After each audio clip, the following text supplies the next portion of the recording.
lots of really great information. And our goal is to give you this knowledge so that if you are involved in a situation or they're around, you'll have more information on how best to respond.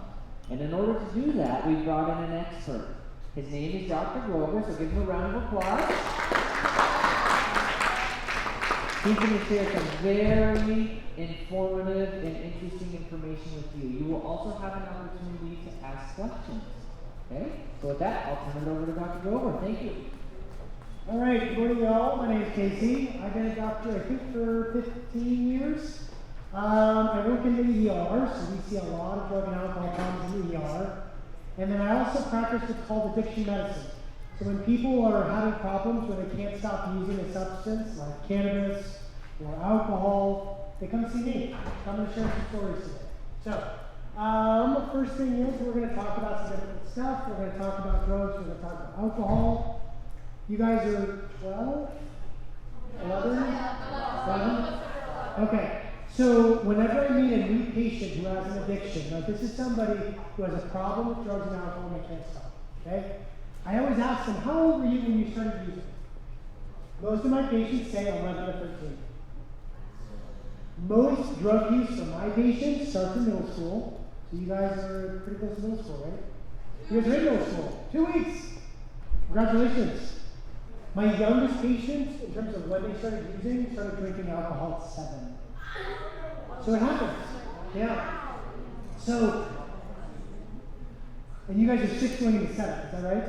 Yes. Okay, so 7th grade is, forgive me, as a doctor, that's prime time for when experimentation and trying out drugs and alcohol starts, and when it leads to regular use, it leads to changes in how the brain grows, which ultimately leads to not being able to stop. So, let's go through it. First thing, people want to know where are the problems with drugs and alcohol in our community. So this is a map. This is from 2022, and these look at the overdoses in 2022. There were 741 of them, and I'm going to point this out. So there's Monterey, Seaside, Marina, Salinas, 101, Carmel Valley Road, Pebble Beach, Carmel. The answer is, where then are people? Like, it's everywhere. 1 in 7 people in their lifetimes in America will develop a problem where they drink or use too much drugs and can't stop. So if there's like, what, 50 of us in this room, that's like, what, 7 of us? It's really everywhere. Yeah, this is why I'm here. We're going to talk about kind of drugs in general, and I just want to start with what is a drug, okay? So a drug to me as an addiction doctor is it's a chemical that people put in their body. It affects their brain, and it causes damage to their body. Simple as that. If it's something that they put in their body and helps them, we call that medicine, right? So when I think of these are things that I want people not to use because it causes harm to their body.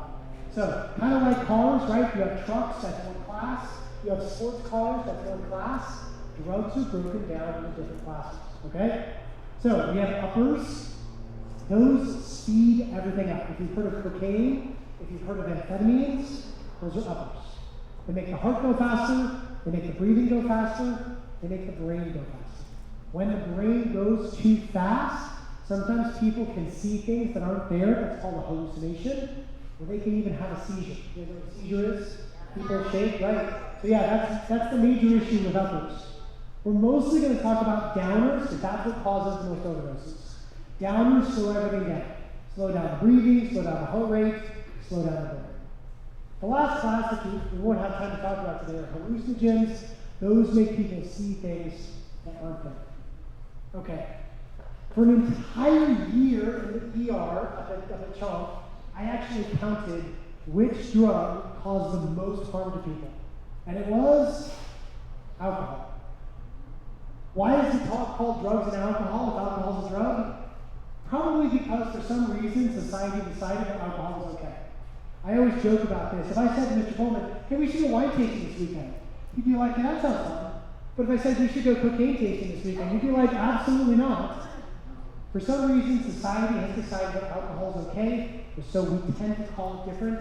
Alcohol is still a drug, just like cannabis, just like cocaine. Okay, You guys probably know this because you're almost 7th graders, but just so we're all on the same page.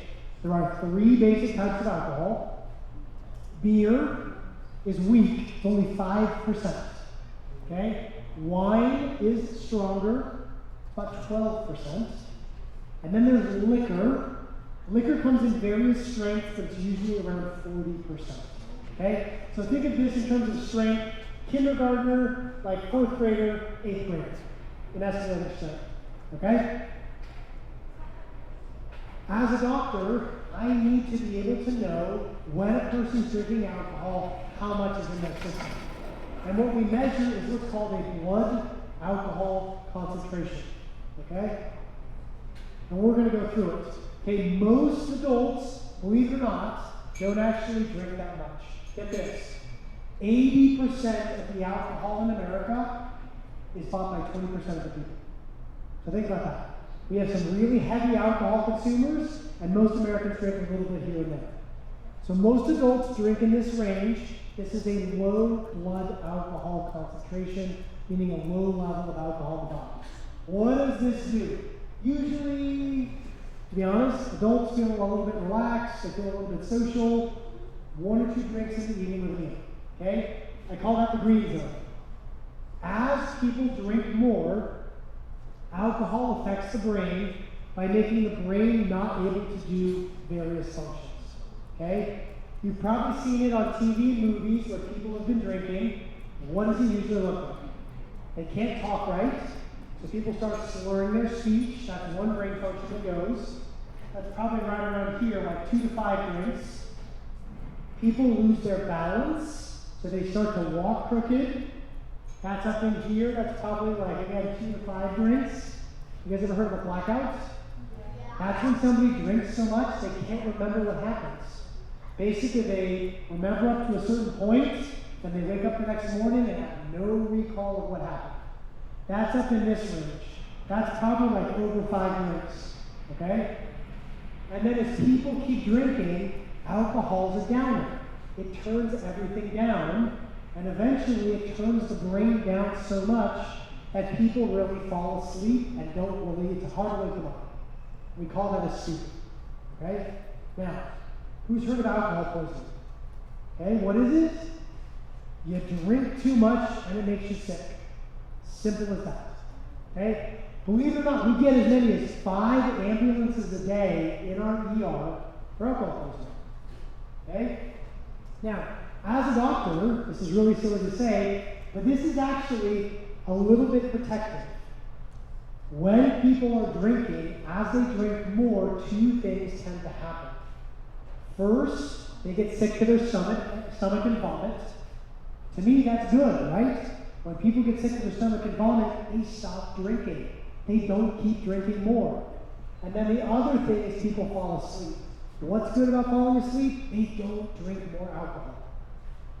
So again, as we go up, the more that a person drinks, so like 1 to 2 drinks, 2 to 3, maybe like up to 5, and then more than 10 is really dangerous, probably going to be in this alcohol poisoning range. Now, alcohol use starts in middle school for many people. Again, I ask my patients, when did you start? Most say 11 to 13. Your friends might already be talking about it, okay? If you call 911 and something is happening that's not supposed to happen, like underage drinking, if you call 911 because someone's having alcohol poisoning, the police will not get you in trouble. Let me say that again. If there's something bad happening because of drug use or underage drinking, and you call 911, you do not get in trouble with the police. Now, you might get in trouble with your parents. That's different. But what I hear from teenagers is they're worried about calling 911 because they know they're not supposed to be doing something and they're afraid they're going to get busted. Okay? So, right now, let's say you're doing something this summer and you see an adult and you're like, I think this person might have alcohol poisoning, go grab a sober adult. And if you don't know, sober refers to a person who's not drinking. Grab a sober adult, have them take a look, most likely they'll call 911. But if at any point you need to call 911, you do not get in trouble for anything that's happening around that overdose. Make sense? Okay. Vaping. So I go to a lot of high schools, and high school students, a couple of schools I've been to tell me it is such a pain when you have to go pee, because when you try to go pee, there's no room in the bathroom because everyone's vaping. Vaping is very common in middle school and is extremely common on high school. Every high school I go to, there's vaping. Just as what it is. So if you've already know friends that have started vaping, this will be helpful. If you don't know anything about vaping, we'll go through it, but you can just expect to see lots of vaping in high school. Okay, so what is a vape? So a vape is a machine. Like my iPhone is a machine. The microphone is a machine. It's a very simple machine. What does it do? It heats up a liquid. That's it. Okay? Oops, wrong button. So it's got a battery, and it's got a little place to put liquid, and then it's got a little heating coil. That's all a vape does. You could put water in a vape. What would it make? Steam. Right?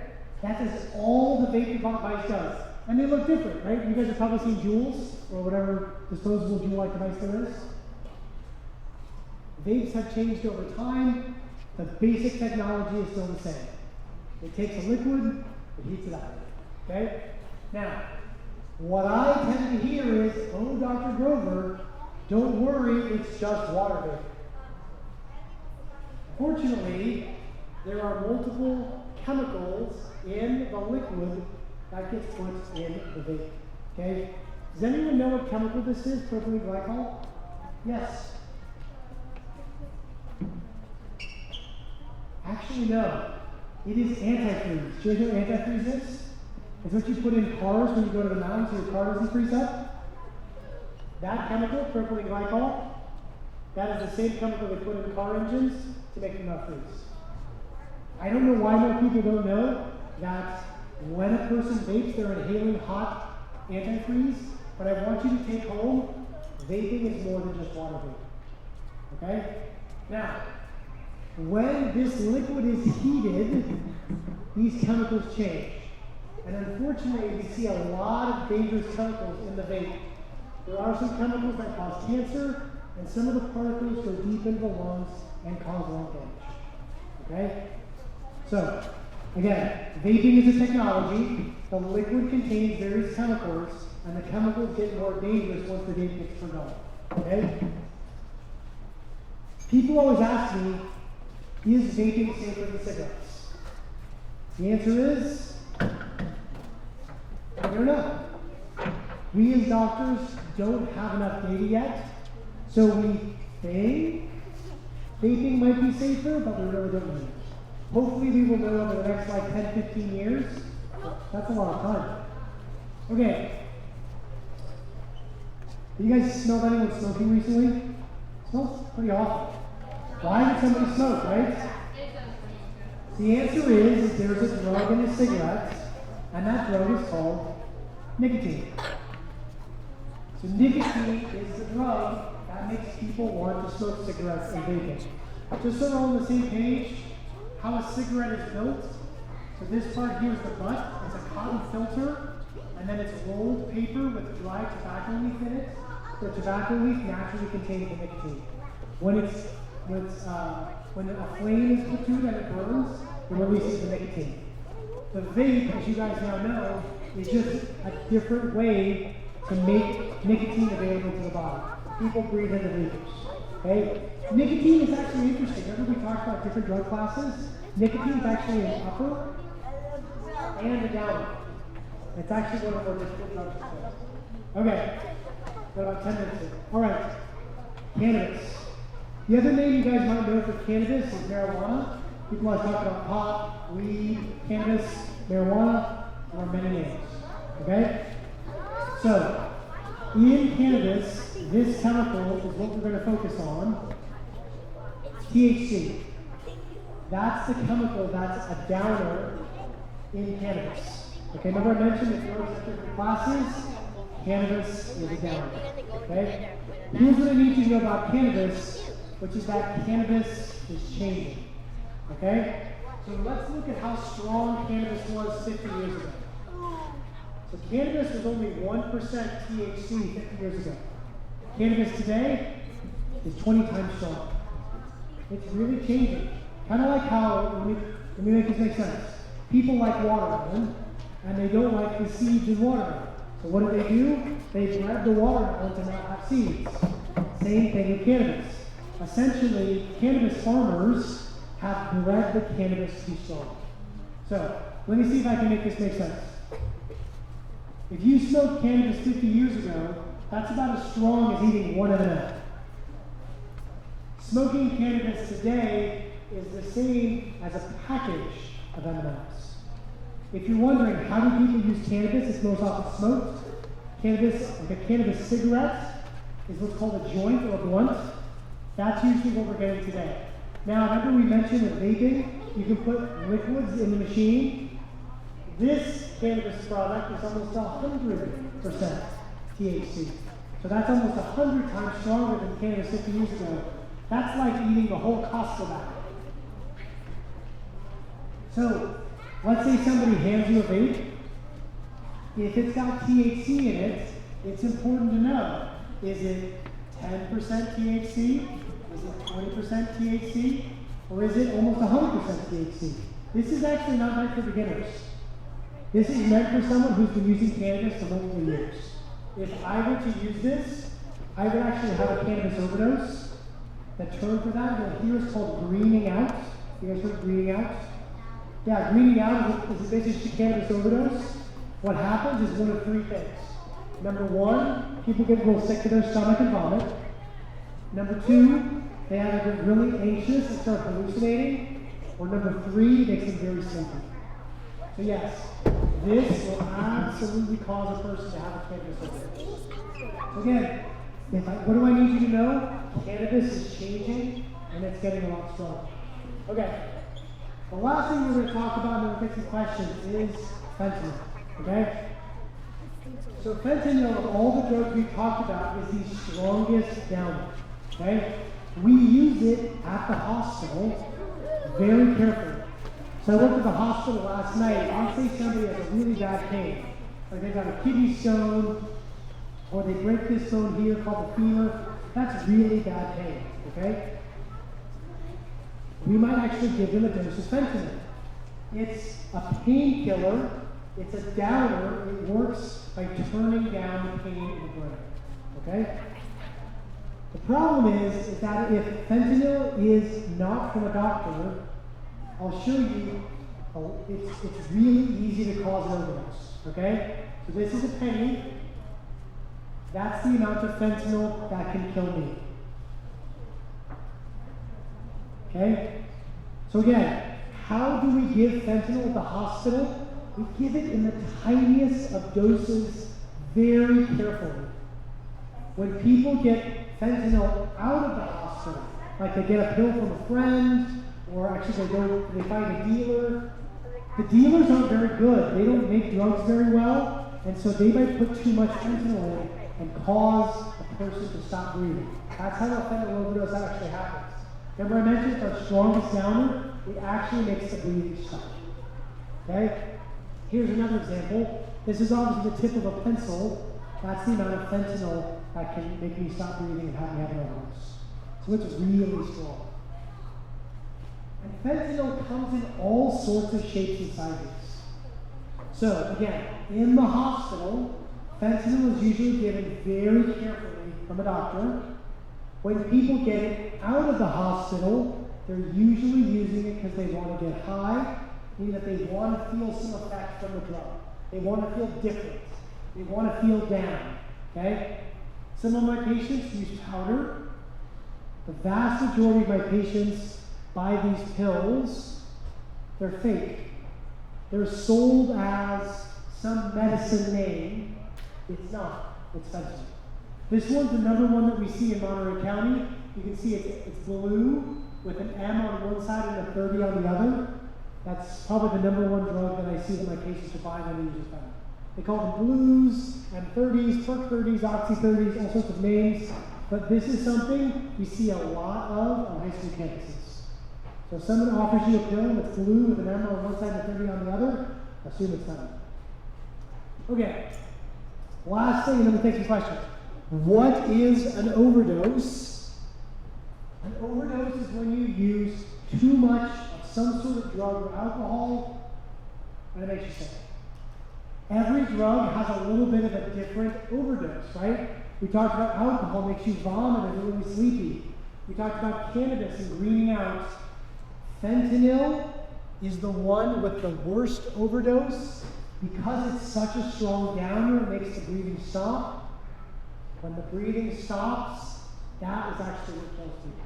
So the number one killer in Monterey County for drug overdoses is fentanyl. Okay, now I know you guys are just going into 7th grade. Has anyone heard of Narcan? Yeah. So Narcan, thank goodness we have it. This wakes people up from fentanyl overdoses. Okay? Let me tell you a story from the ER. So I'm working in the ER about 2 years ago, and they say, we need a doctor in the parking lot right now. You can imagine that's not good, right? So you're running out to the parking lot with one of the nurses. And there's a guy, and he is unresponsive. So what does an overdose look like? The fentanyl, the person's not responding at all. So I look at the patient, he's not responding, and I can tell he's not breathing. So one of the nurses grabs a Narcan, she puts it in his nose, it's a nasal spray, she gives him a dose, and we literally pull him out of the car and go running back into the ER. Within 2 minutes, he was starting to breathe. Within 3 minutes, he was starting to talk. Within 5 minutes, he was awake and able to tell me what happened. Now, you guys don't need to be able to, you guys don't have to know how to give Narcan, but know that it's there. And probably it sounds like we'll come back, and as you guys go from 8th grade to high school, we'll actually teach you guys how to formally use it. If today you see someone and you think there could be an overdose, what do I need you to do? Grab an adult. That adult is most likely to call 911. What do the 911 people bring? Narcan, in addition to all the other medical care that they have. Okay, that was a lot of stuff. What questions do you all have? Yes, sir.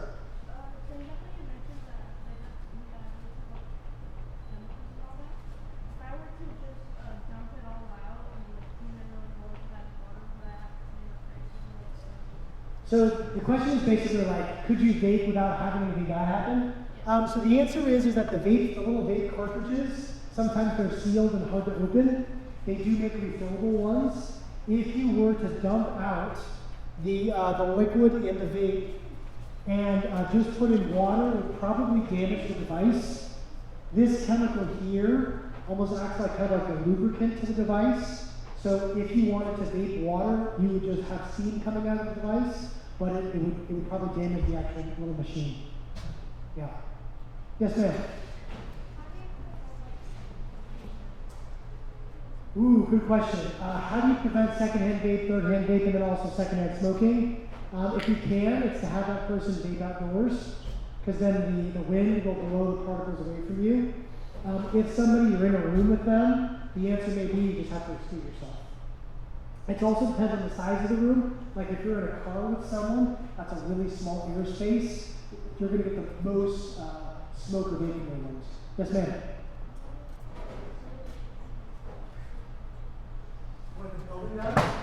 Yeah, great question. So the cigarette smoke will sometimes stick to things. So like I bought a guitar used, and I opened it from the case and it reeked of cigarettes. Some of those chemicals still persist. The answer is that if the building smells like it, it's probably not going to be in California, because we have laws against smoking inside. When you go to Nevada and you walk into a restaurant and there's just tons of smoke in the air, you may decide that you just can't be inside. I have asthma, so I can't. So if I walk into a room and there's smoke in there, I have to just excuse myself. Yes, sir. What is the age that vapes and cigarettes the most affect the human body? What is the age at which the vapes and stuff affect the human body the most? Are you ready? How old are you? 12. It's about 11 to 15. So when people start using drugs and alcohol, the age at which they start determines the effect on the brain. So if a person starts using drugs or alcohol before 13, it's the most dangerous and it affects their brain the most. If they wait until 21, that effect is very low, much less.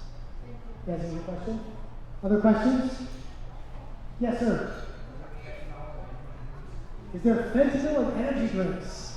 Not that I'm aware of. Haven't heard that yet. The answer is that in some ways, so alcohol as a doctor is usually pretty pure because it's sold at a grocery store, right? So it's regulated. The government makes sure that the products are well regulated so that you're not going to get something contaminated. If you go to a dispensary, the cannabis is regulated. They have to inspect it, they have to check it.